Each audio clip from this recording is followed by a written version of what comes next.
দীর্ঘদিন যাবৎ প্রায় স্বাধীনতার পরে এই অঞ্চলে পাঠাগার ছিল অনেক আগে, কিন্তু ওগুলো বিলুপ্ত হয়ে গেছে। পাঠাগার বলেন বা গ্রন্থাগার বলেন, এইসব নামে ছিল, কিন্তু আজকে প্রায় বিলুপ্ত।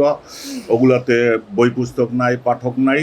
আজকে নতুন নামে এই উদ্যোগটা নেওয়া হয়েছে এখানে এসে বই পুস্তক পড়ার জন্য।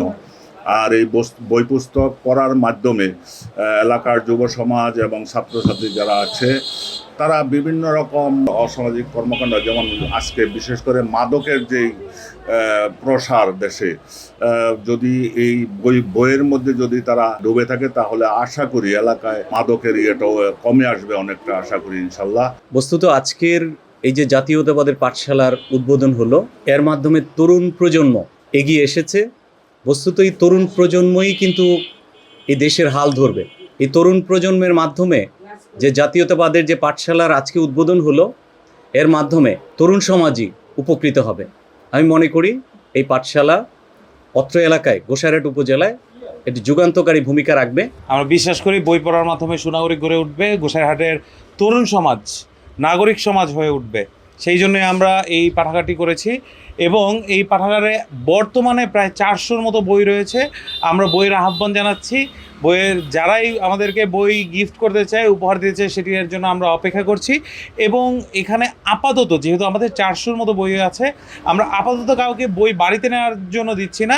তবে খুব শিগগিরই যখন আমাদের আরও কিছু বই আসবে, আমরা সদস্য সংগ্রহ করব এবং বই, আমরা বিশ্বাস করি বই পড়ার মাধ্যমে সুনাগরিক গড়ে উঠবে, গোসাইরহাটের তরুণ সমাজ নাগরিক সমাজ হয়ে উঠবে। সেই জন্যই আমরা এই পাঠাগারটি করেছি এবং এই পাঠাগারে বর্তমানে প্রায় 400-র মতো বই রয়েছে। আমরা বইয়ের আহ্বান জানাচ্ছি। বইয়ের যারাই আমাদেরকে বই গিফট করতে চায়, উপহার দিতে চায়, সেটির জন্য আমরা অপেক্ষা করছি। এবং এখানে আপাতত যেহেতু আমাদের 400-র মতো বই আছে, আমরা আপাতত কাউকে বই বাড়িতে নেওয়ার জন্য দিচ্ছি না। তবে খুব শিগগিরই যখন আমাদের আরও কিছু বই আসবে, আমরা সদস্য সংগ্রহ করব এবং বই নিয়ে যেতে আমরা তখন অনুমতি দিব ইনশাল্লাহ। আমরা এই দেশের মানুষকে বোঝাতে চাই, এই সমাজের মানুষকে বোঝাতে চাই যে আপনার সবার আগে দেশাত্মবোধ থাকতে হবে। দেশাত্মবোধ থেকেই আপনার সব কিছু শুরু হয়।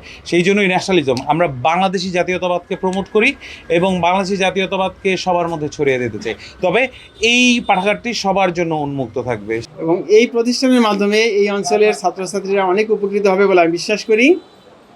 এক সময়ে এই প্রতিষ্ঠান মহির হয়ে পরিণত হবে ইনশাআল্লাহ। এই গোসাইরহাট এলাকায় যুব সমাজ নতুন দিগন্তে উন্মোচিত হলো বলে আমি মনে করি। সবার প্রতি উদাত্ত আহ্বান, আসুন বই পড়ি, সুস্থ সমাজ গড়ি।